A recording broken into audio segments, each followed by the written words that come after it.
over 15 years of combined law enforcement and military experience in firearms and firearm safety, which is exactly what we're going to be covering today. With me as a student today is Dorothy, which is here to learn a little bit about handgun safety and how to properly handle multiple different kinds of firearms. And Nick, I appreciate you meeting with me this evening. There's many things I want to know. One, how to protect myself, but also how to use a handgun safely, not only for myself, but family members. And if any guidance you can give me in what type of gun I should pursue and how to use it safely, I really appreciate your help. Great. Okay, well, we'll definitely be covering all of those things. And hopefully, if you have any questions, we'll get those answered as well. And we'll get started right after this message.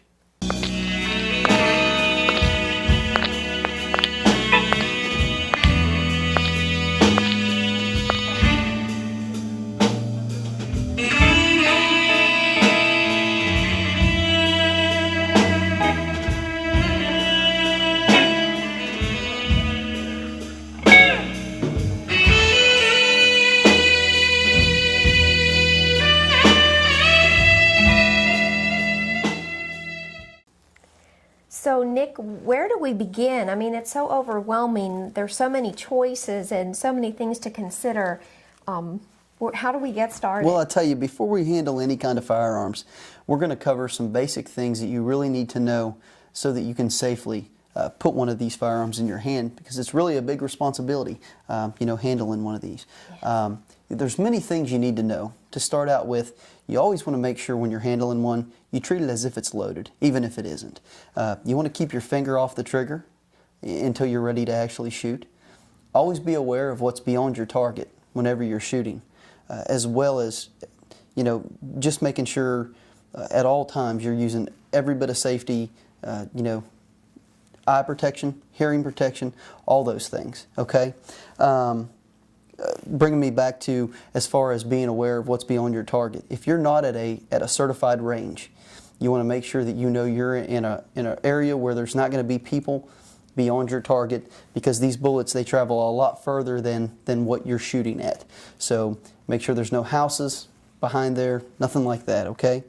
With that being said, we're going to use, for a lot of demonstrations, we're going to use this. This is just a rubber pistol, okay? However, with it being rubber, you want to treat it as a real firearm so that muscle memory sets in and you'll treat it just like any other firearm and the one you may carry, okay?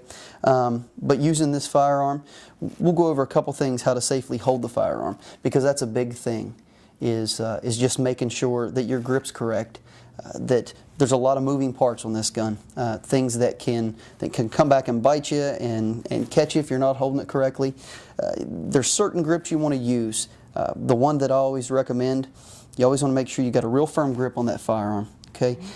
Keep your three fingers down there locked in, likewise if you were left-handed. Okay, are you right-handed or left-handed? Right-handed. Okay, great. Well, then we'll just go over that part, okay? Just keep that firearm locked in that hand, okay? But again, you're keeping that finger off the trigger. So you're making sure it's not anywhere inside where you can pull the trigger. And when we move on to the other firearms here, the real world firearms, we'll cover on as soon as you pick that thing up, clearing it, making sure there's nothing in there, okay?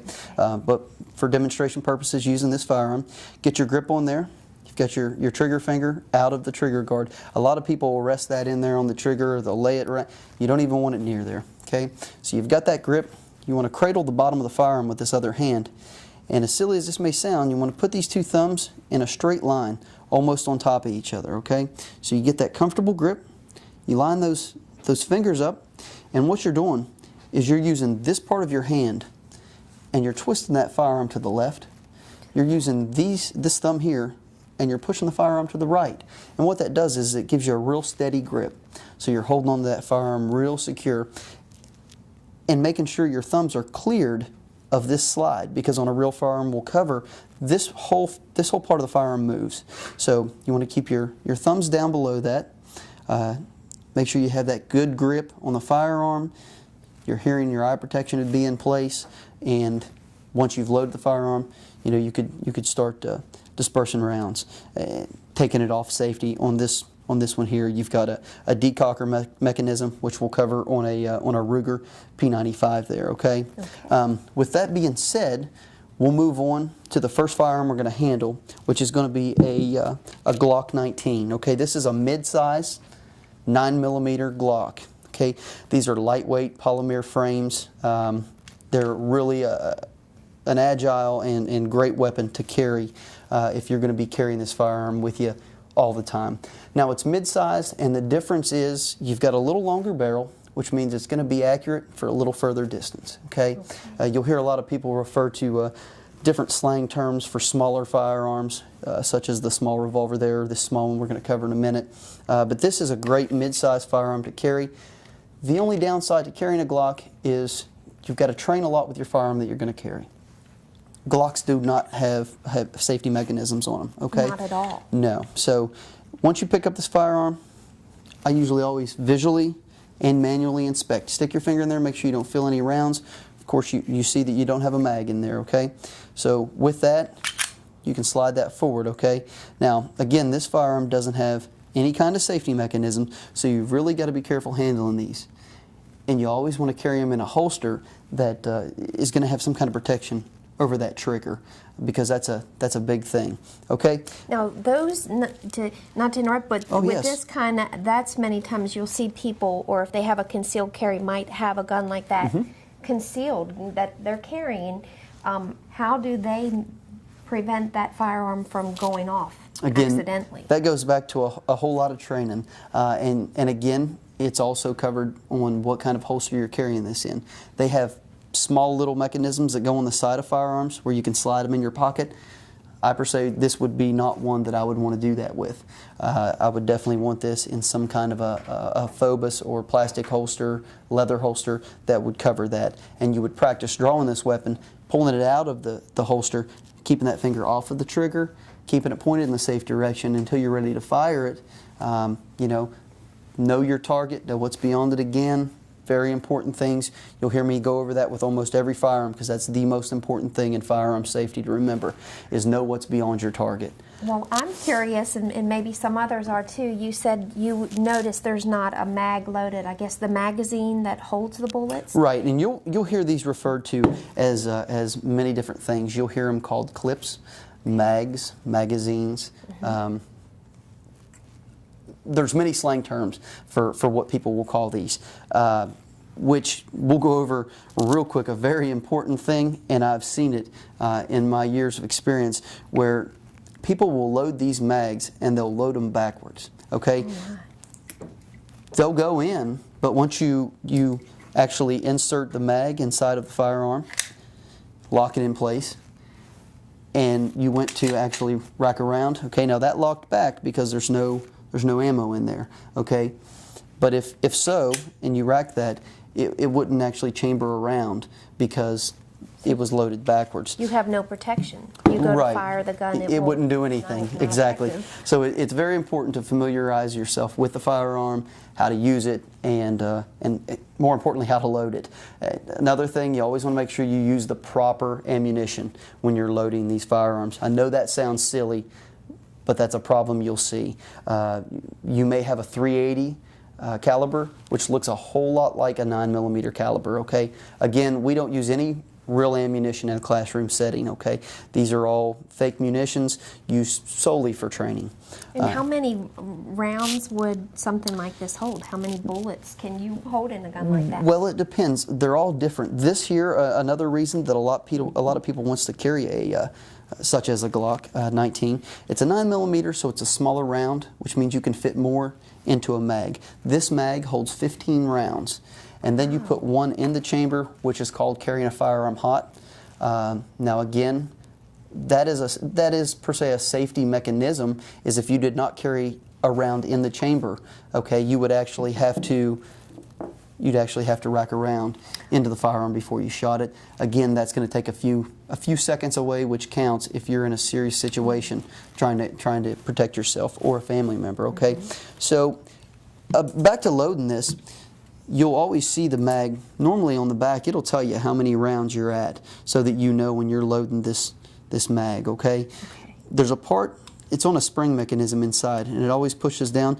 You see that wider opening in the front? Yes. That's always the part that you want to put the bullet. Okay, you actually have the projectile, the bullet, You have a casing. On the back of the casing is a primer, okay? Now, I won't get too much into the ammunition as far as we're covering the safety portion, but you have rim fire and center fire, okay? Pretty much all your pistols, minus the one we're going to cover here at 22 caliber, is a rim fire. These are all center fire ammunition, okay? So many different types you can carry. Ball ammo, which a lot of people use for training. You've got Hydra shocks, hollow points. There's so many things for home protection nowadays. They have rounds that actually, if you have a family in your home and small children, you may be worried, well, what if someone breaks into my house and I'm trying to protect myself, but I'm trying to handle this firearm safely? And what if I shoot through the wall, and I actually hurt one of my children or something like that? There's ammunition now that if it does not strike the intruder and it does hit a wall, it will actually disperse when it hits that wall. And you won't have to worry about that because it'll never make it through drywall. That's wonderful to know yeah, that. And there's so many different types out there that are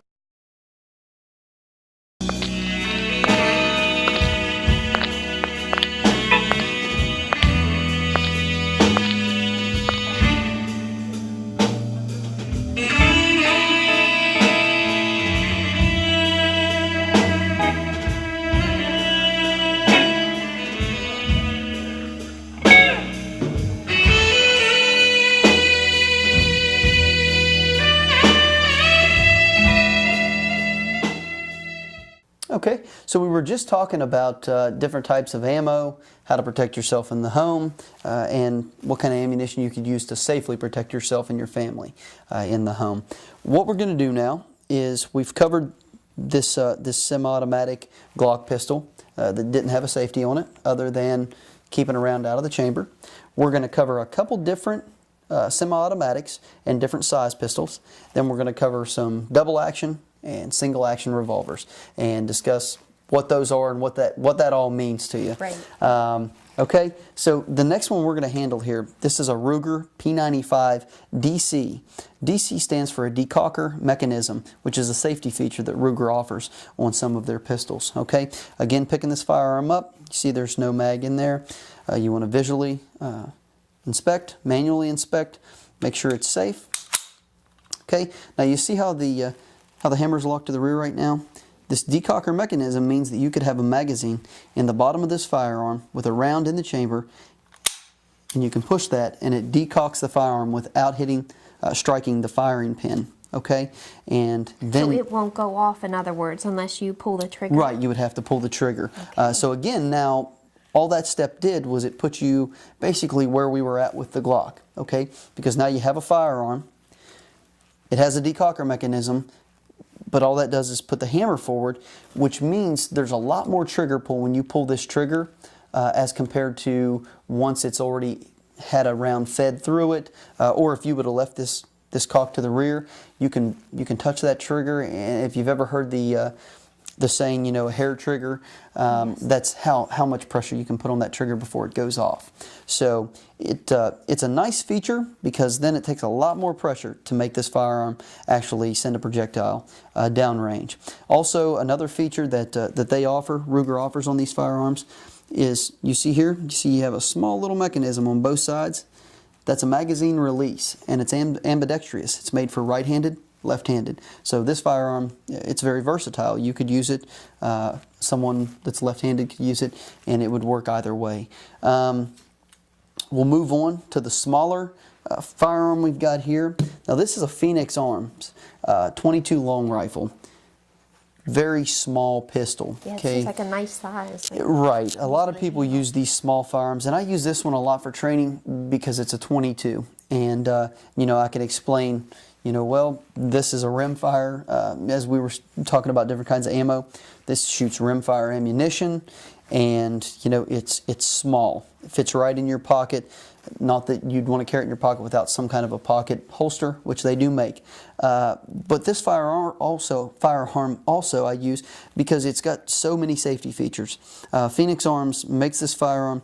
You have a safety feature here. Okay, again, manually, visually inspect. Everything's clear on this firearm.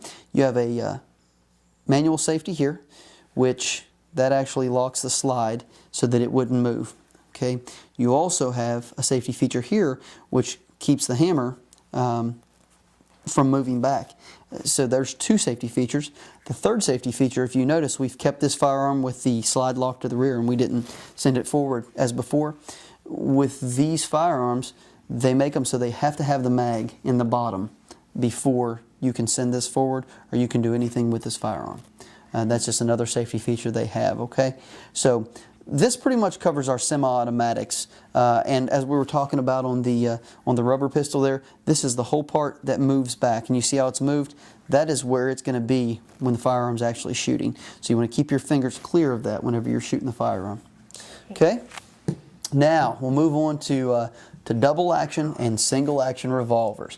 We'll go over single action first because this day and age you don't see a lot of these out there, and I seriously doubt you'll be carrying one of these, that anyone will be carrying one of these. Like something we would have seen in the Westerns. Exactly. Unless you're going to strap it on your side, you know, you're probably not going to handle one of these too much. But again, this is a Colt 45 with a bunt barrel. So, you know, this is your classic Western style cowboy shoot 'em up gun.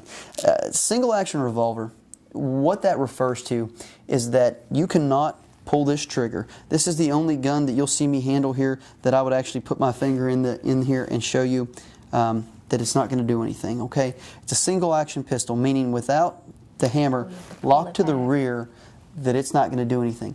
The downside to these are you have to lock that to the rear every time you're going to shoot the firearm, okay? So to load it, we'll go over that because that's pretty important for safety.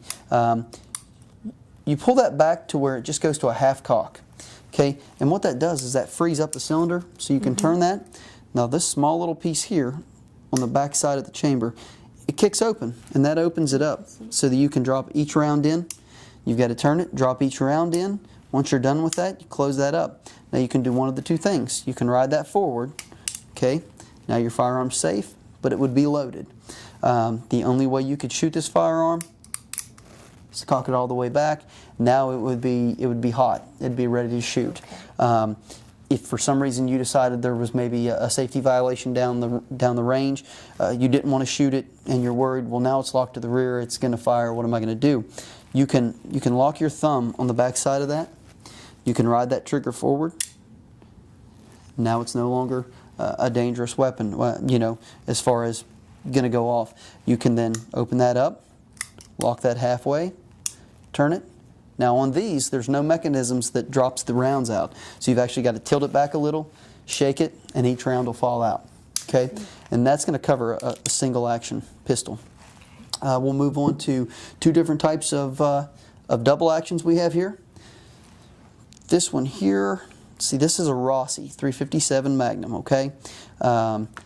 Standard, a lot of police agencies used to use pretty much similar firearms to this one here, same size, same caliber. 357 is a pretty popular caliber for a lot of people that's going to be carrying off duty.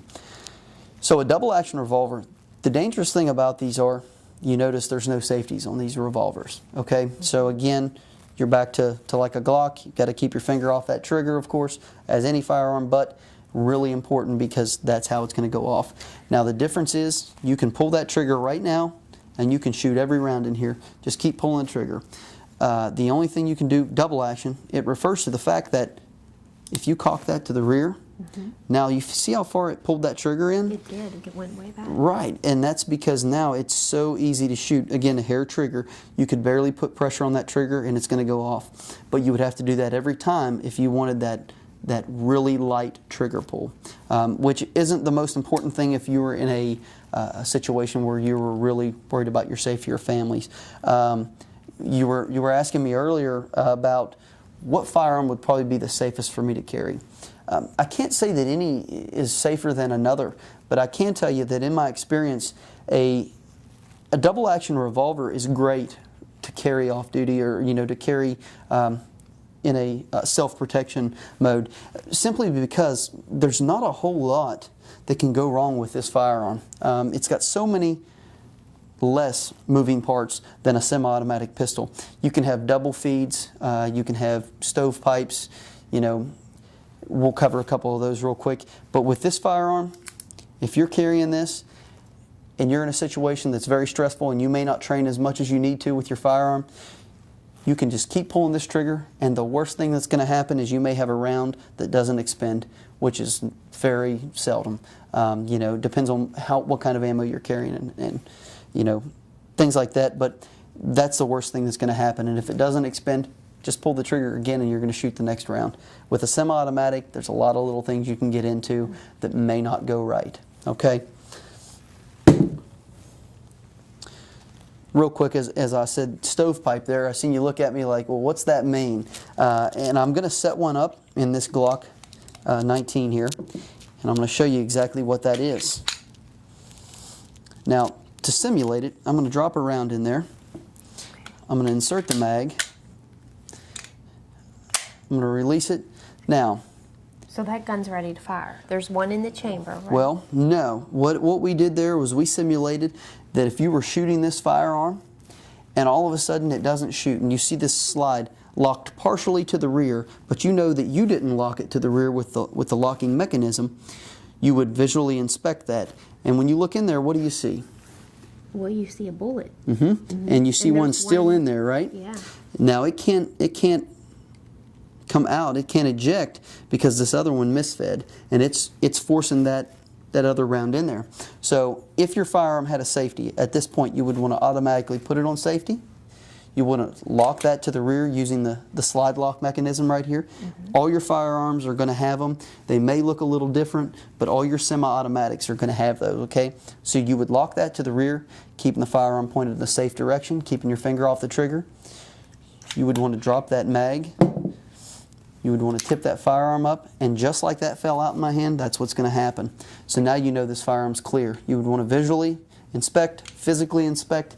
If there's nothing wrong with the firearm, you want to take your mag, put it back in, make sure it's seated in there, kick it forward, and you'd be ready to fire the firearm again. But Nick, that's pretty time consuming. I'm thinking if I were in a position where I'd need protection immediately, I wouldn't have time to fumble with. You are exactly right. Yeah. And that's one of the things you have to think about. I tell a lot of people at home, if you're going to carry a semi-automatic, there's nothing wrong with that at all. That's what I carry when I'm in a civilian capacity. You just have to make sure that you train how you're going to fight. You make sure that you safely handle that firearm, and you train for misfeeds. You train for things like that.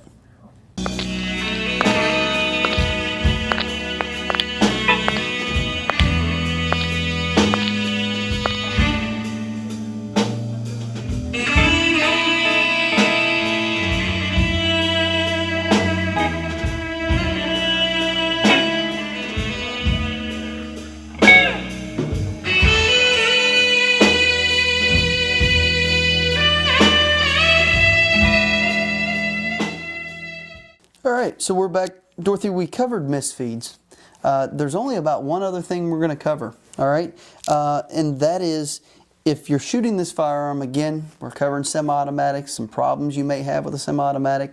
The only other thing that comes to mind that you may run into while you're shooting, you're firing rounds out of the firearm, and all of a sudden you pull the trigger, nothing happens. What do?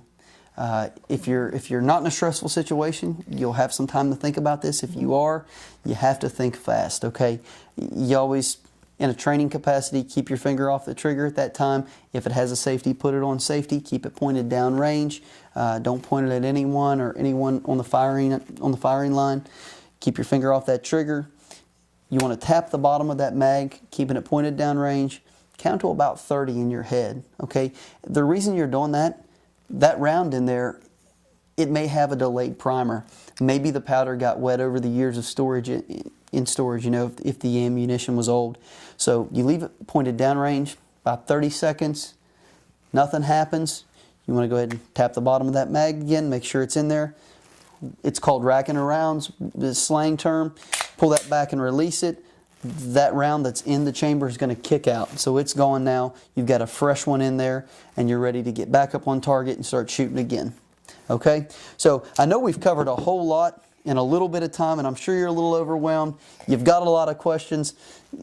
Go ahead and ask away. I sure am. There is so much to ask. I mean, one thing I'm hearing from you is becoming familiar with your weapon. And is there an opportunity or a way a person can try out different guns and see what's a good fit for them, or what are the things that you say to look for, and how do you get that practice so you do become comfortable with that gun if you have to use it? That's a very good question. There are a lot of ranges that also have firearm sales. They'll sell firearms, and they will let you test one out before you shoot it to see what's best fitting.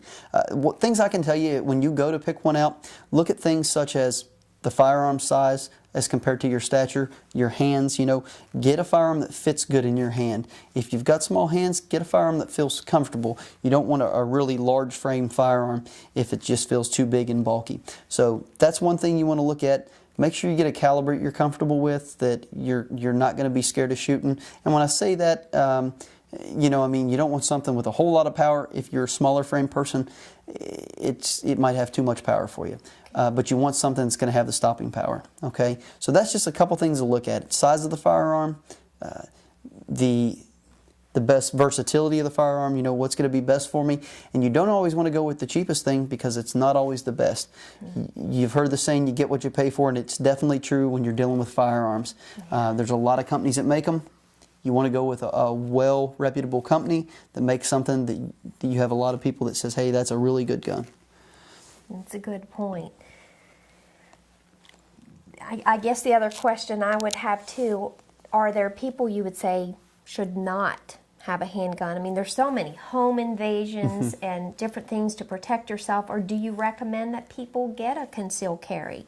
What are your thoughts on protecting yourself? Like, what steps should a person take to feel secure? Right. Again, and that's a really good question. As a law enforcement officer, I can tell you, I'd like to see every good person out there with a firearm in their hands, and that's my personal opinion. The things you've got to look at, and I'm all about everyone having a firearm, but it has to be someone in the right mindset that can own that firearm.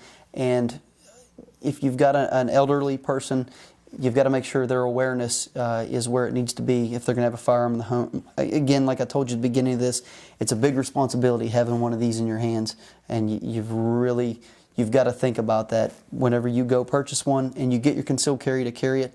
The responsibility that you have is greater than any other person out there that doesn't have a firearm on them, in case you're ever in a situation where you'd actually have to utilize that firearm. And is the law on our side? If I have to protect myself and I've practiced, I've become familiar, I know how to use the gun, I've looked at what's beyond me. Right. Am I able to do that and feel secure that the law's going to understand that it was self-protection? Right. As I tell everyone, you want to make sure you read and check your local laws. Make sure you know what you can and can't do, where you could carry and where you couldn't carry. A lot of states have a lot of different regulations and laws as far as being an open carry state or whatnot. Those are things you need to know, and it's a responsibility really of the person carrying the firearm to know those things. So yes, as long as you feel in most situations that you should use it, again, just check with your local laws, but know that law enforcement's not against citizens rightfully owning a firearm and utilizing it whenever they need to. This has been very helpful, and it certainly makes me feel like there is a secure way to use a firearm. A lot of things to think about with the automatic, semi-automatic, and the revolver. Finding the right weapon and being able, like you said, become familiar and respect that gun, that the responsibility in being a gun owner. Okay. Well, mainly, I hope everyone got, the main thing we were here to do today, and that's handgun safety, how to safely handle these firearms, and I hope you learned a little bit about the different types you could carry. I sure did.